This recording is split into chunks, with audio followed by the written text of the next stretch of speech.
Hello, and welcome to Havoc Wargaming, dedicated to bringing you the uncommon. For those of you who haven't met me, my name is Ron, and today we're going to do an after-action report of the Mark of Zorro, using the En Garde rules by Osprey. So let's get started.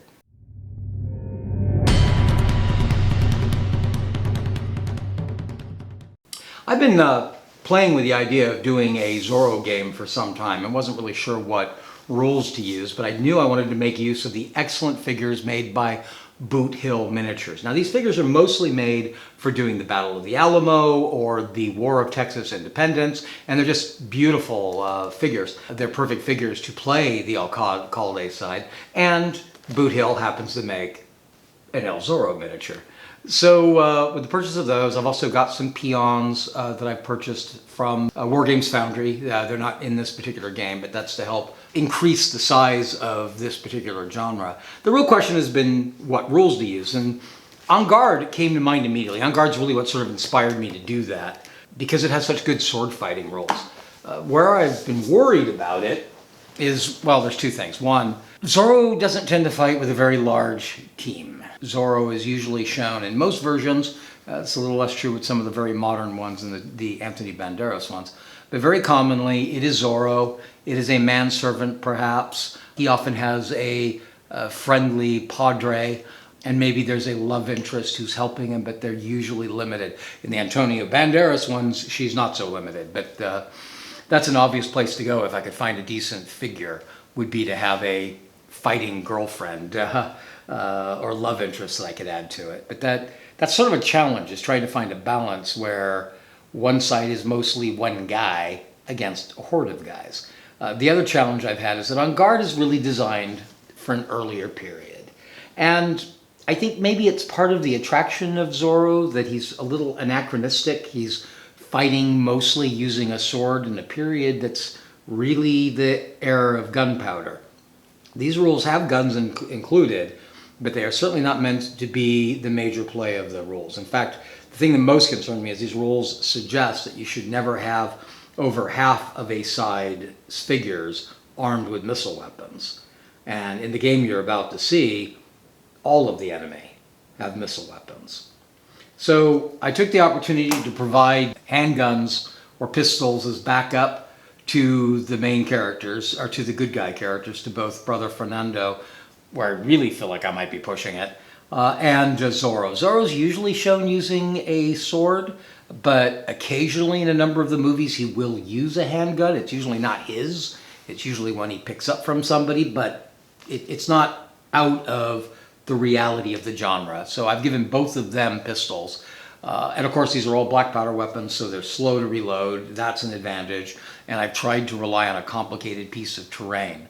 These rules aren't really designed, they are designed for daring do as sword play. They're not really designed for a lot of daring do of swinging from chandeliers and jumping off balconies. But I think you'll find they worked a little better than I thought. Let's go to the gaming table.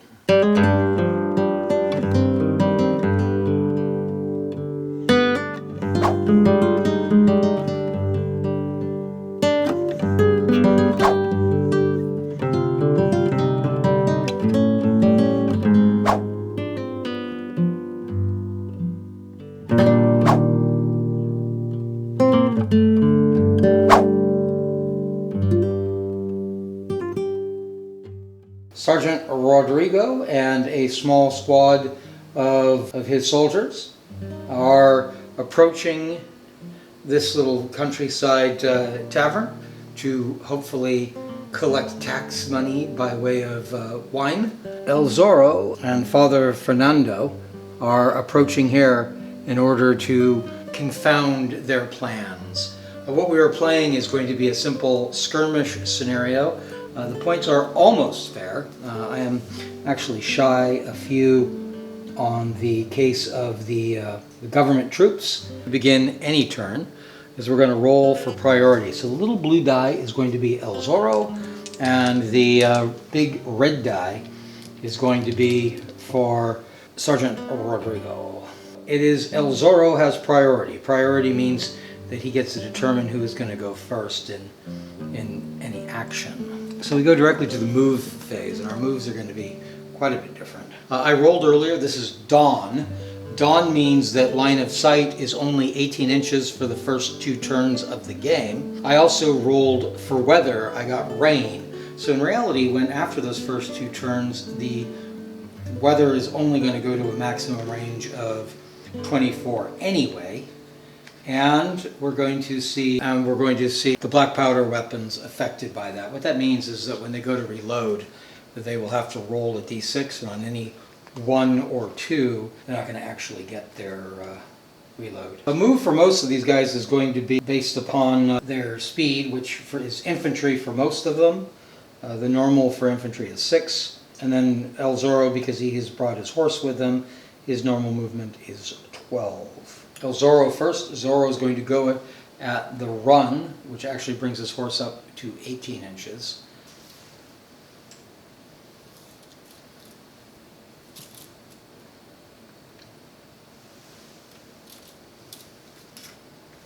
Brother Francisco, he's going to also run, but he's going to make his way towards the house. So his run is 12.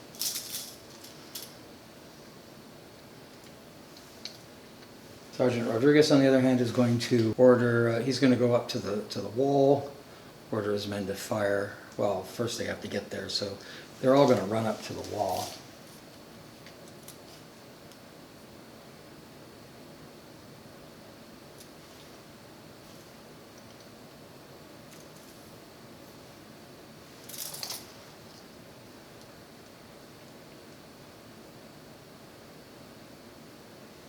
And that pretty much ends our first turn. So we're going to roll for initiative again. The blue is for Zorro. This is a tie. We're going to re-roll that. Same tie again. I was sort of cocked anyway, but all right, this time it's going to be Sergeant Rodriguez. I'm going to order the whole unit to move short, because they're going to do some firing, at least the ones that can. So Sergeant Rodrigo is going to walk to here, and then he's going to shoot his musket at El Zorro. Zorro is at 11.5 inches. So he's going to roll 2 dice first. So Rodrigo gets a 7. He adds his shooting characteristic. His shooting characteristic is only 1, so that makes it 8. No more modifiers on that. Subtract 6 from that 8, leaving us with 2. That is the hit score. So a hit has been scored. That's the basic wound score. This is going to be a light wound. All right, for the shots that hit him, I should have been rolling for that. So hit the mount, not Zorro. And that's going to put reload token on Rodriguez. He's going to move for 3. He's going to fire his musket the same way. He's also got a 1. That is a miss. And he has reload.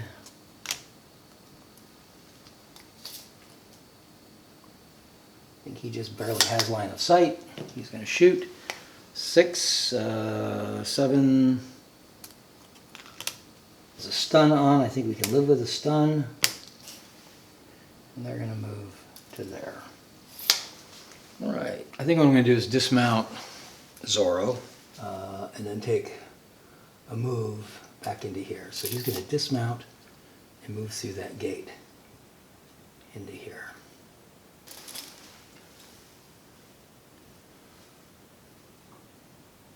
He's going to run in there too. Turn 3. So the Dawn rule now no longer applies. We're going to go ahead and roll for priority. This time Zorro gets priority with a 5 over a 2. So Zorro is going to climb up this building here, up to there, using his climb action. And I think what we'll do is move him to here. He'll just, yeah. Rodrigo is going to reload, and order his men all to reload. So these all will reload unless they fail, unless they roll a 1 or a 2. So we'll roll 1 for Rodrigo, he's fine. Pancho is fine. Jesus is still unloaded. Okay, that takes us to turn 4. I don't think there is a turn limit in this. And roll first for priority. It's going to be, yeah, I hit the dark one, it was a 1. They still don't have any targets though. So I'm going to start ordering men into that yard.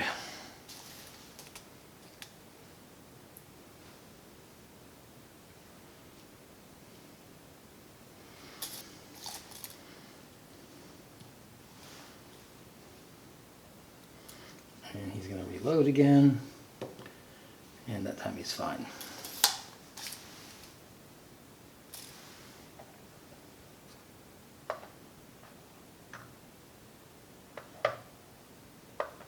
Zorro's going to move through the house, to the tavern, to the front door.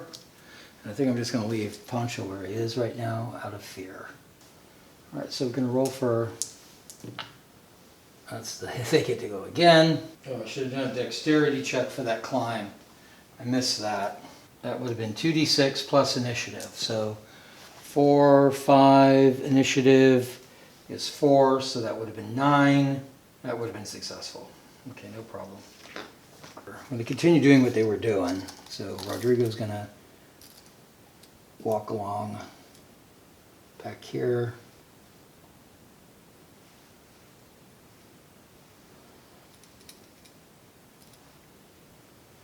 And they're going to continue up this way.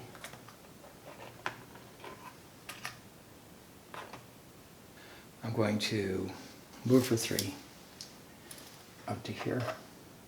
So Zorro is doing something Zorro-like finally. He's climbed out on that balcony. He's going to try to jump onto the back of Roberto, who's just about to enter under the piazza there. He has to roll a dexterity check. I'm kind of making this up as I go. That's going to be successful. He's going to leap down into an attack. Zorro makes his jump down, and Brother Fernando is going to move around the corner for 6 to this guard. That's going to bring us to the combat phase. They have priority. They get to decide which fight's going to happen first, and there are 2 fights.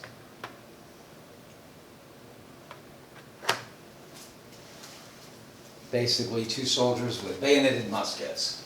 We're going to go ahead and do Zorro first. I don't think it... No, we'll do the other one. We'll do Fernando first. This is Roberto and Mateo. Fernando has 3 CP. Mateo only has 1. Mateo can try to defend himself or he can try to attack. Mateo's going to take 1 attack. Fernando has 3. So the attacker is going to Mateo.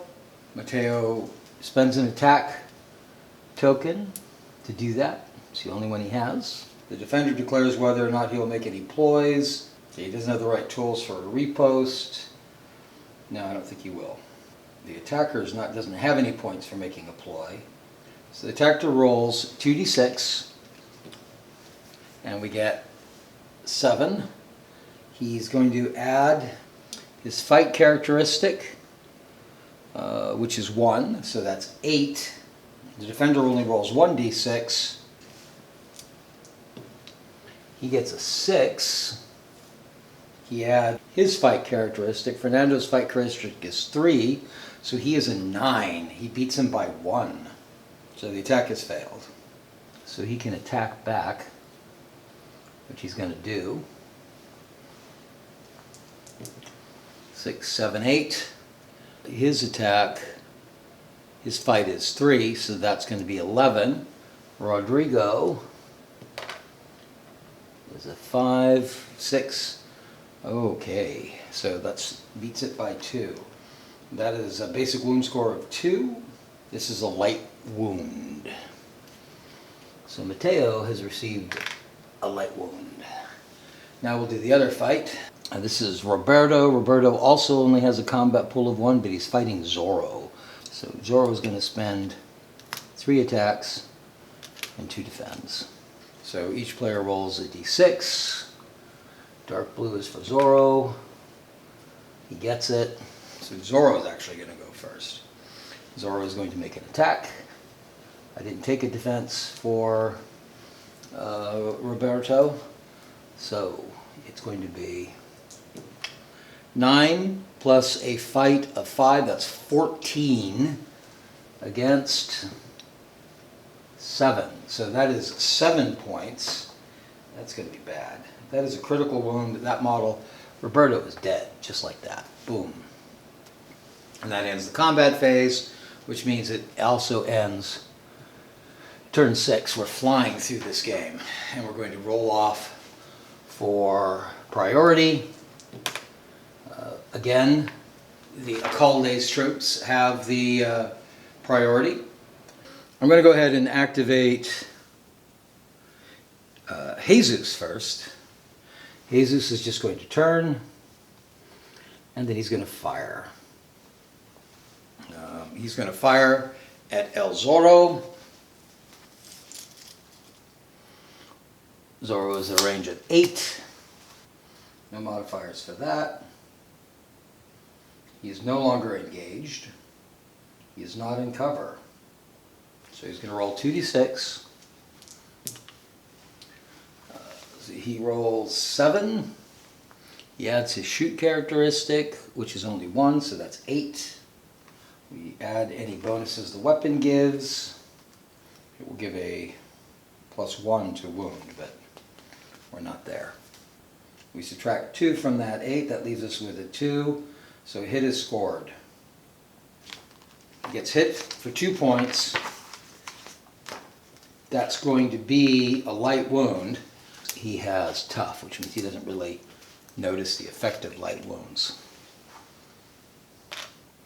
But he's going to get shot now by Pancho, who is here. Pancho's going to turn and shoot.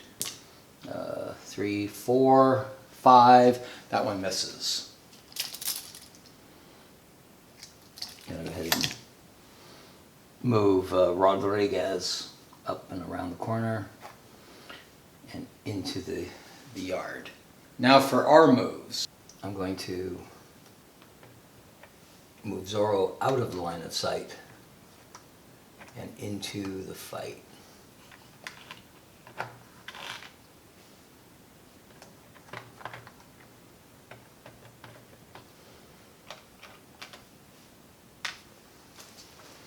Alright, so that takes us again to the combat mode, except this time we have 2 fights together, so that's going to change things a little up. So we have a combat pool of 5 for Zorro, 3 for Brother Fernando. These all go in together as one pool. And Mateo still has only his 1. Mateo is going to... I don't know what he's going to do. He's in a bad way. I think he's going to try to defend. Is there even a point? No. There's no point in that. He's going to get clobbered. There's no way he's going to win this. So he might as well try to attack. Right? So he's going to try to attack. So now we have to roll off for... I'm going to do the dark blue for Zorro. The red is for Fernando. And the teal is for Mateo. Alright, so Mateo actually is first. It's going to go Mateo, Zorro, Fernando. That's the initiative for this fight. Mateo is going to spend his 1 attack. He's going to roll 2 dice. He's going to add his 1 combat. That is 6. Actually, I should have figured out ploys first, but... yeah, I'm going to play a ploy. It's going to be defense. It's going to be riposte. So we roll a d6. We get a 3. We add the fight. That's going to be 8 for Zorro. 8 minus 6. It is a victorious riposte. So the defender wins because his defense score is higher than the attack, but he now has to use that value to determine whether it has been caused against the original attacker. But it's with a -2 wound modifier, so actually he doesn't cause a wound, but he could have, it was worth the risk. But it's now his turn. So he's going to go ahead and spend an attack. He's going to roll 2d6. He gets 9, a total of 9. There is nothing that 6. Matteo has nothing to add to it, but he rolls at 6. He adds a score of 7, so it's only 2 points. 2 points, though, is a second light wound. Oh, I did forget the -1 initiative roll. -1 to fight, too, so this is only 1 hit. Because this is because of the light wound. No, he ignores the effect of light wounds, so none of that mattered. It's the bad guy that should have had it. He should have had a -2 his initiative roll, so he wouldn't have actually have gone first. And he has a -2 his fight, which was only +1, so that's actually a 5. So this is 9 to 5. It beats it by 4. And 4 is a grievous wound. And things are not going well for him. I'm not sure what happens if you have a light wound and then you get a grievous. If you get a grievous and then a light wound, it's a critical wound and you're out. I feel like he should be out, but I'm not going to worry about it because I still have things to do. So that was the attack by Zorro. We're going to have an attack now by Fernando. By Brother Fernando. Brother Fernando rolls a 6. He has a +3 to that. That's 9 against -2 fight, so that would be a 3. So that is 6 points. That character is dead. So our heroes have taken out already 2 of the Alcalde's forces. Both Matteo and Roberto have been killed. Go to turn 7. Don't know the turn counter actually matters for this. We're going to roll off again for priority. Dark blue is Zorro. That's a tie. It is again the Alcalde. The Alcalde keeps getting the initiative, or the priority, not that it's helping them a whole lot here. I don't think it's wise for any of these guys to end up getting into hand-to-hand if they can avoid it. So Jesus and Pancho are going to stay where they are and reload. I think Sergeant Rodriguez, who has been sneaking around the corner over here, I think he needs to rethink what he's doing and needs to get into a position where he can shoot. I'm going to move him around this way. He's going to come around on the back side of the taberna so that he can fire from the rear. None of them have any firing actions, however, this turn, so it's going to go to our heroes, who now have to think of what they're going to do. There's a door there.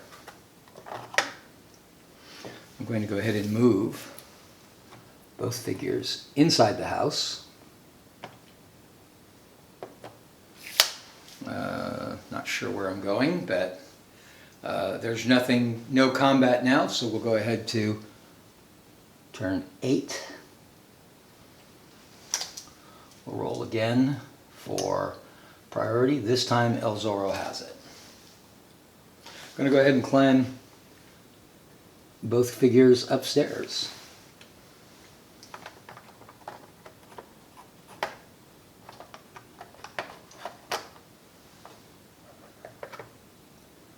I think these guys are going to need to start moving. And I think he's going to have to notice they're gone. So he's going to come around here and see that they're missing. So we'll go to turn 9. Need a bigger die. We're going to roll off again for priority. We got a 2 and a 3. The Alcalde's troops have it again. That may not be a big deal. They're going to come through this gate. And Rodrigo is going to figure out what's going on and go into the house. Our heroes, on the other hand, come to here and to here, to the window. That takes us to turn 10. Roll off again. This time Zorro has a 3 and the others have a 1. Zorro is going to try to jump out that window into combat. So jumping, a model may combine movement with a jump move of no more than 1 inch across a fissure between 2 buildings, or can combine a short move with a jump of up to 2 as long as he makes a dexterity check. So the dexterity check, we did one of these already, but this is certain types of movement. Require dexterity check, you have to roll 2d6 and add the model's initiative. If there's an armor rating, that's subtracted, but he has no armor rating. So we need to beat 8. So I rolled a 10. His initiative is 4, so this is no problem at all. This means he's going to be able to jump 2 inches out. Boom. And engages the 2 of them. Francisco is a little less sure of that. He also can't make that distance anyway, so he's going to come out onto the door there. Fernando does have a pistol, so I'm going to go ahead and shoot one of those guards. I can't, they're engaged. I guess technically only one of them is engaged. So I'm going to shoot the one that is not, which would be Jesus. Brother Fernando has come out here. He's going to try to shoot the one that is unengaged. He has to roll 2d6 plus his combat. That's 5. 6 combat is 7. There's no modifier. Oh, there may be. This is only a pistol. It says a +1 wound score. Its max range is 18. We're fine there, and we're in the medium range there. So there are no modifiers. So 5, 6. His shoot score is only 1. So that's 7. He's not great at this. We subtract the 6. That's going to leave us with a hit of 1. However, that other one makes it 2, so that is a light wound on Jesus. That's what we wanted. Light one on Jesus. Now, it is their move. He's going to go ahead and engage with El Zorro. And Sergeant Rodrigo is going to come upstairs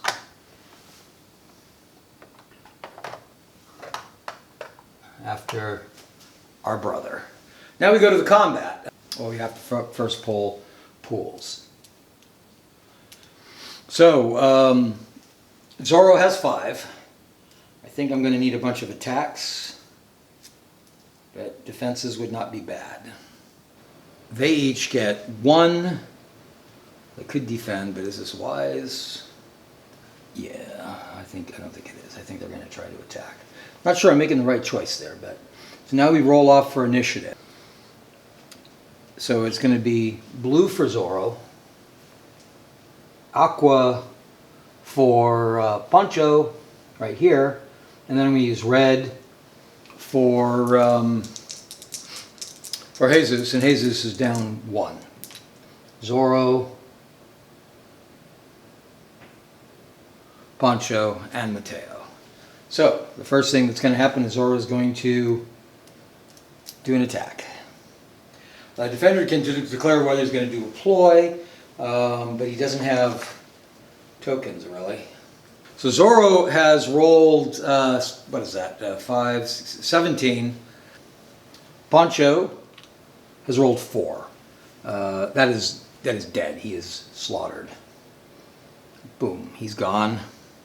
So now it is Mateo's turn. Jesus' turn. Jesus is going to attack. I'm going to do a riposte, because why wouldn't I? 5. That is only 6. Zorro, ooh, not good. Zorro is a 6. That's a tie. So he doesn't get to do his riposte, flip the damage around, but it is now his turn. And he's going to do an attack.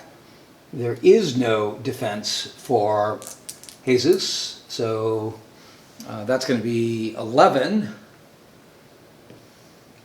to 6. That is 5. That's I think it's a grievous wound. That is a grievous wound, but he has a light wound, so that turns it into a critical wound. So that is another character gone. This is fairer than I thought it was going to be. That's that turn done. Turn 11. We're going to roll off for priority. That is tied. So we roll again. And it is Zorro. Zorro, I'm going to activate Brother Fernando first, I think. Fernando's going to have to make a dex roll because he's going to try to jump. 4 or 5, that's not particularly good. Fernando's going to fall. This is fitting. I mean, it makes sense, really. He shouldn't be making jumps like this. 2d6 plus the vertical inches he has fallen and subtracting 8. So it's only, I'm going to call it 2 inches. Oh, good, 4. He actually is okay. He hits and falls, but he doesn't injure himself. However, I think Zorro's going to have to wait, so that's going to take Zorro's turn. Rodrigo's is going to jump to the window. We're going to go to the next turn. We're going to roll off, tied again, roll off once more, tied again, one last time. Oh, not what we wanted. The priority goes to the Alcalde.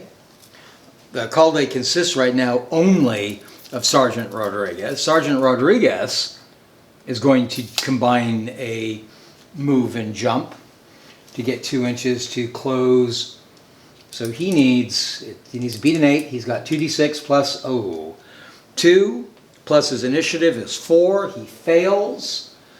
That's going to be a fall, so he rolls 2d6, adds 2. 6, 7, 8, 9, that's 11, 12, 13, minus 8. He's also okay. So he falls, but he's not particularly injured. I'm not sure if they're supposed to be on the ground, but it makes sense because they've fallen. That probably ends the fight. Zorro's not going to kill him when he's on the ground. Yeah, I think Zorro's going to sit there and threaten Sergeant Rodriguez and let Fernando leave. So, turn 12, we roll. We get initiative. Fernando will stand up and start leaving. Zorro is probably cutting a Mark of the Z onto Sergeant Rodriguez.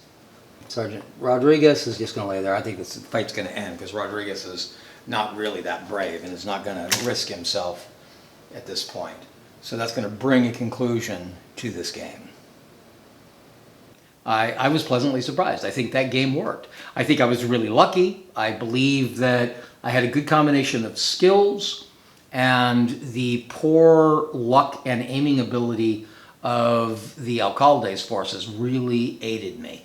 The firearms in this game can be very deadly, and you won't have gotten that from this particular battle report. We came away pretty much unscathed. But part of that's because only one of my characters, well, the horse got shot.